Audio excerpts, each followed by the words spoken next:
There's a fine line. You can be their friend, but you always have to remember that kids want and need boundaries and discipline. You have to kind of skate that line between being fun dad, but at the same time, like if I tell you not to do something, there's a reason behind that. You need to listen to it.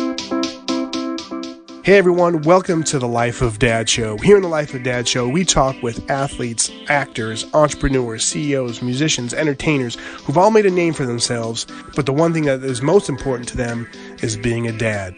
In this week's episode, I'm talking with the very funny and talented Al Jackson. He's a stand-up comic. He's part of a talk show called The Daily Blast Live. He went from a middle school science teacher to the entertainment world. We talk about fatherhood. We talk about that. We talk about a whole bunch of things. You're going to love his take on fatherhood as well. All right, let's get into it. Here's my interview with Al Jackson. Enjoy.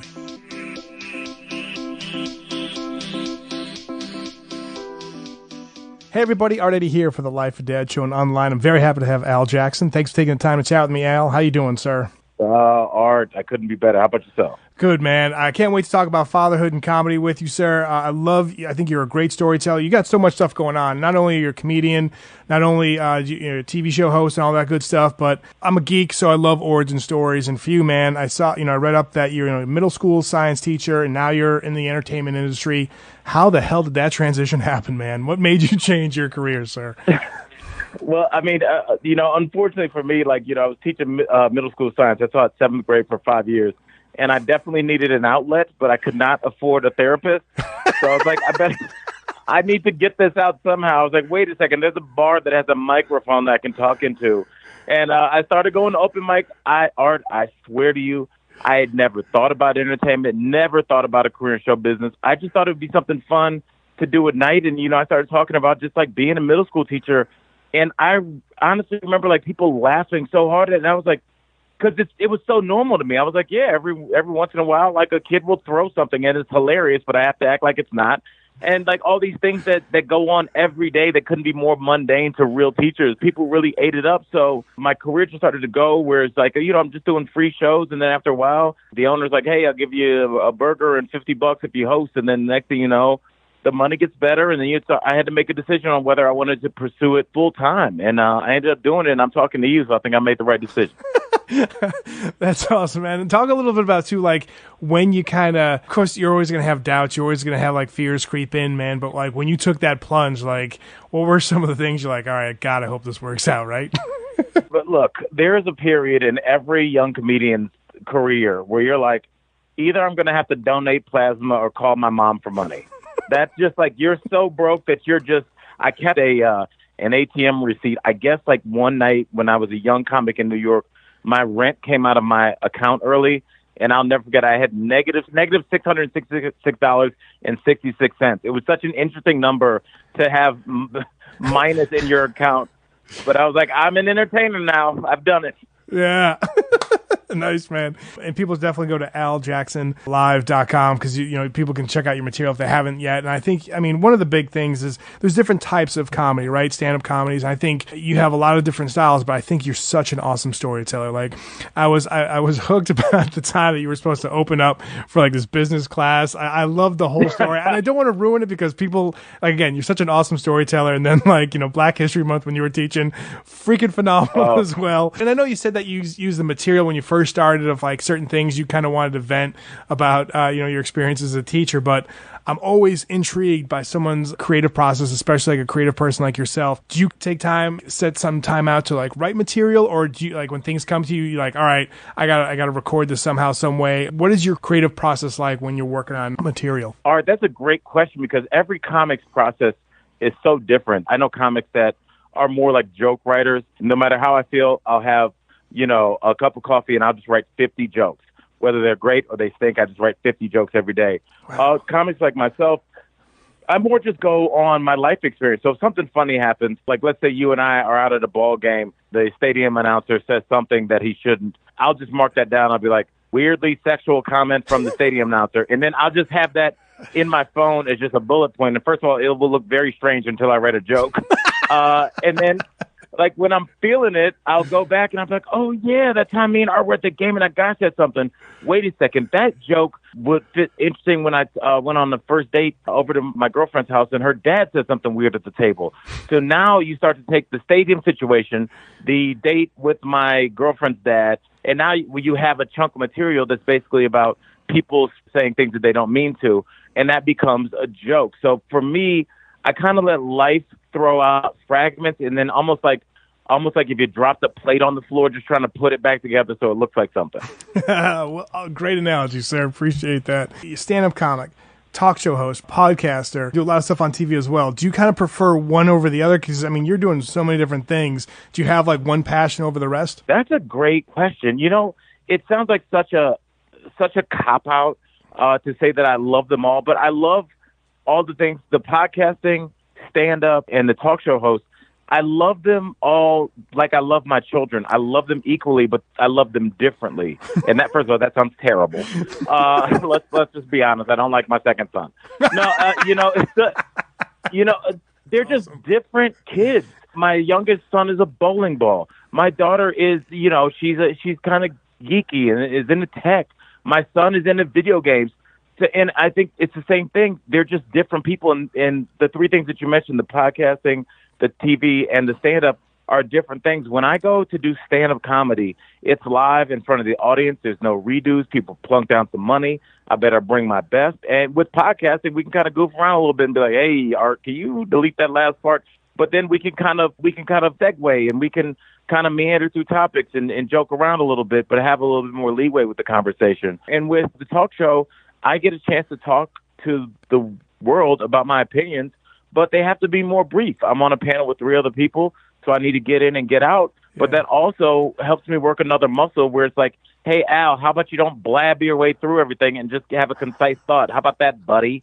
So, it's 3 different ways to kind of train my mind to get my thoughts out in different platforms. So I really do love it all. Nice. And I don't think it's a cop-out answer because you explained it beautifully in detail. If you said, like, oh, I love them all, next question, I'd be like, all right, that was a cop-out. So well done. Yeah, they're great. I'm going to do one-word answers from now on, and then just you interpret that however you want.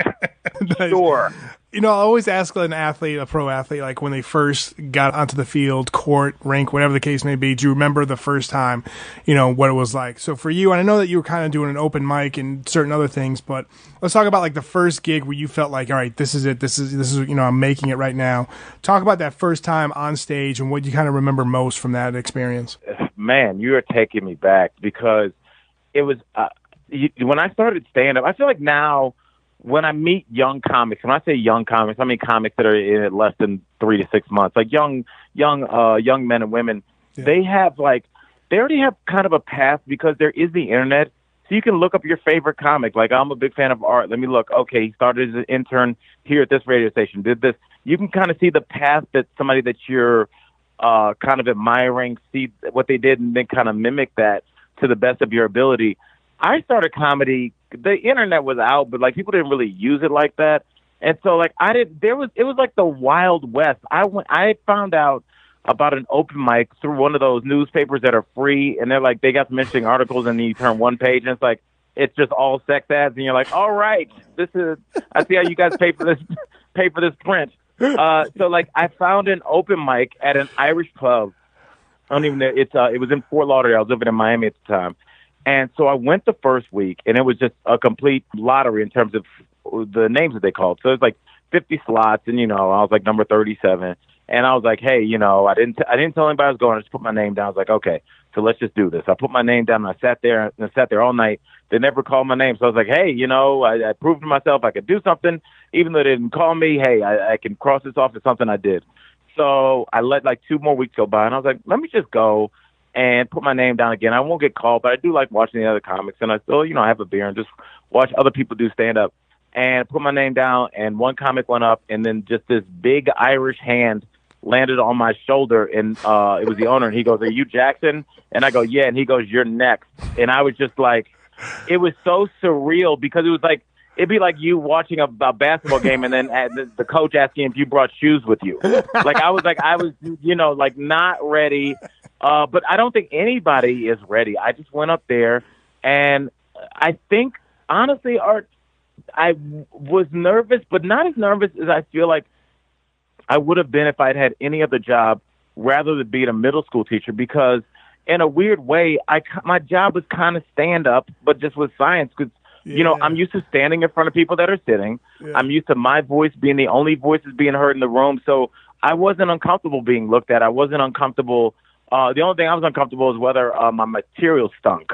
Yeah. So, that was just one thing. So once you get that first laugh, I did something I recommend to all comics. It's almost like when you're talking to a pretty girl the first time. Just once you make them laugh, get off stage. Don't try and go, I'm going to follow it up with this one now. And then it's just silence and crickets. And you're like, all right, I should have left 3 minutes ago. Just like once you do one or two good things, I think I was on stage probably 2.5 minutes, man. But just that first couple laughs, I'm like, I made guys that were playing pool stop what they were doing and turn around and look. Nice. That was the first seed that was planted for me where I was like, there might be something here. Nice, man. Thanks so much for sharing that. And pretty much you're telling people to pull a Costanza, right? You do one joke, and even if you're in an office building, you just leave, right? Like, all right, good night, folks. Do you remember that episode of Seinfeld? Just turn. How would your life be different if you had just turned and walked? After you had nailed it, but then we have to go back, and then one more funny anecdote, and then you offend the person, and you're like, great. So just leave. Just go. It's not going to get any better. No doubt, man. Thanks so much for sharing that. Again, I think stand-up comedians have a really cool job, but also like a tough job, too, because it's just the amount of thought that has to go into it, and, obviously you're trying to make people laugh that are there paying for it. I think it's truly tremendous what you guys do, so thanks very much for sharing that. Now we're going to talk a little bit about fatherhood, man, and I know it's always different for everybody, but for you, when you found out you're going to be a dad for the first time, what was going through your mind, sir? Fear?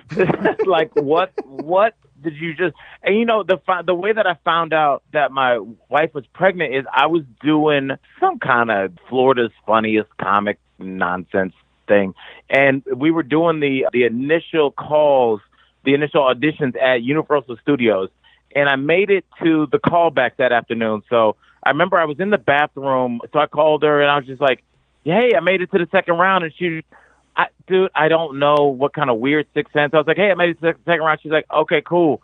And I was like, all right, what's going on with you? And she just sounded so weird. And my first question, I was like, what's wrong? I was like, are you pregnant or something? And she goes, how'd you know? And I was like, what? I just was throwing something against the wall.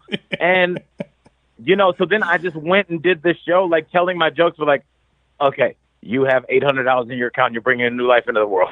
What are you going to do? Yeah. And, it's like I think every dad, especially every dad that's going to be a good dad, there's something biological in there, man, that kicks in from 10,000 years ago where you just kind of, you're still going to be Goofy Al and Goofy Art, but there's a man gene that kicks in. Like, I've got a family to support now. So I remember after that second show, I didn't have beers with the other comics like I usually did.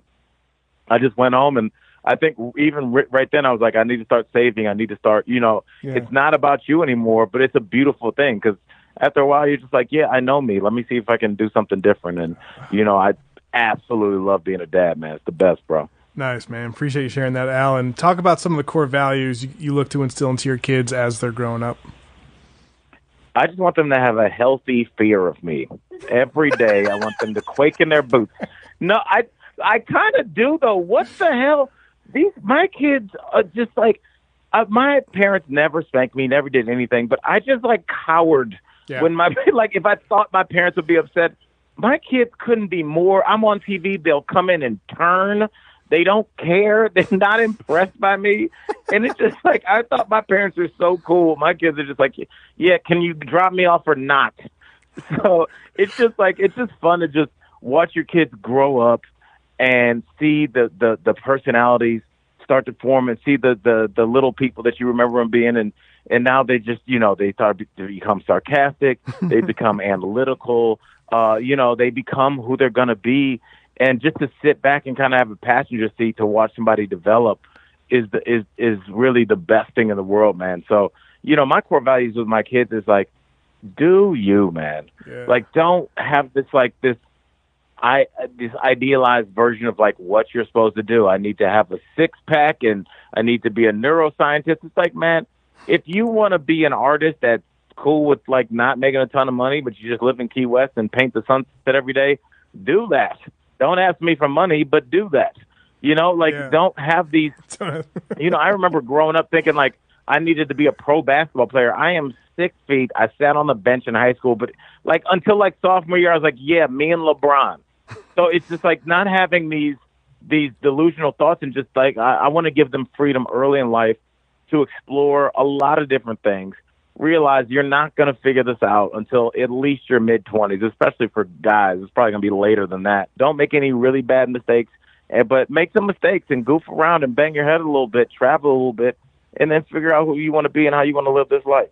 Nice. Well said, sir. Appreciate that. 2 more questions before I hit you up with the Life of Dad Quick 5. And I know with phones and FaceTime and Skype and all that stuff, there's ways you can kind of balance work and family. But for you, how do you do that? And then some people don't even like the term like balancing work and family, and I get that. But how do you balance work with your family? With me, what I've done, and it's great that you kind of set it up with the technological aspect of it. Dads have to embrace technology, especially busy dads like ourselves, embrace technology and just remember that, you know, obviously you need to be there in the flesh, but when you can't be there, maintaining a constant presence in your kid's life is important. So all my kids have Apple Watches. I send them goofy videos of me at work. I just text them and ask them how their test was, ask them, hey, did you hear they're making a new Sonic game, or like send my daughter a link, like, would you like this piece of software that will help you do editing for the podcast you're trying to do? All these things allow you to interact with your children in a way that they really are used to interacting. I mean, they text all day. They do. So, like, their dad texting them should become a normal thing. And just, like, constantly, my kids need to know I'm omnipotent and I'm always hovering, even if I'm not there physically. Nice, man. And I think you've been dropping a lot of good pieces of advice through this conversation about fatherhood. But for new dads or guys that just find out they're going to be dads, what is one big piece of advice you'd offer to them? I would say understand that for as much as we loved our fathers and our grandfathers, we got to dig in there a little bit more as dads. That means, like, changing diapers. That means, hey, bro, you can get up in the middle of the night too. Yeah. You know, this is a shared responsibility. You know, everybody works at this point. Most people have dual income households. Most people split responsibilities. And that goes with that baby too, bro. I remember one time, and this is for all the dads out there. I remember I don't know how old my son was at this point, maybe 2.5, 3 months. But I went in there. I was so exhausted, like 4 a.m. He's crying. Went in there and changed his diaper, but the light bulb had burned out, so I changed his diaper in the middle of the night and just walked out and was like, wait a second, man. You just changed a diaper where you couldn't even touch one without gagging before. I did it in the middle of the night, literally almost like blindfolded, but it's like, because I had done it a bunch of times and I was proud of the work that I had done to, like, learn, because I was like, every dude is just scared of babies. You're scared you're going to drop it. You're scared you're going to overfeed it. Dude, one time, because I remember, because I had this weird fear about my kids choking on things. So I used to dice up their food to the point where it was like Iron Chef, to the point where they were like, we got it. Like, they were like minuscule pieces. And I was like, you know, I'm thinking I am the best dad ever. I'm like, the other people, they just give their kids a whole piece of fruit they could choke on. Look at me, I'm being such a good dad. And I turned to hand my daughter this little piece of fruit, and she was holding the knife by the sharp part. Like, and every parent just goes, you just get that weird voice like, hey, buddy, okay, I'm going to take this now. Yeah. All right.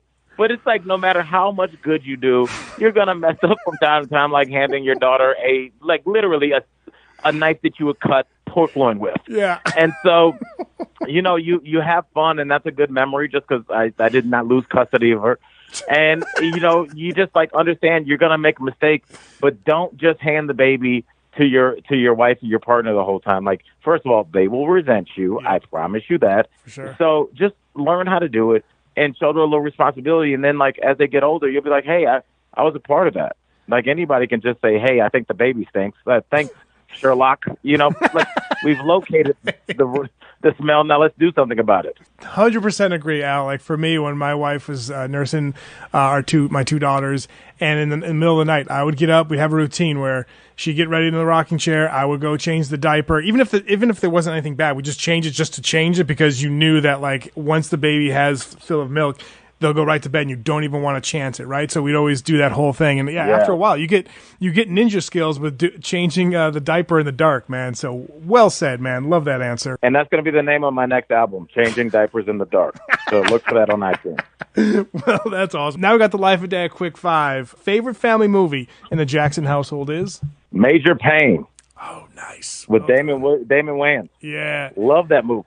In Living Color brought so many great characters to light, and then you can see like the origins of other characters. So I'm 100% on that movie, man. Nice.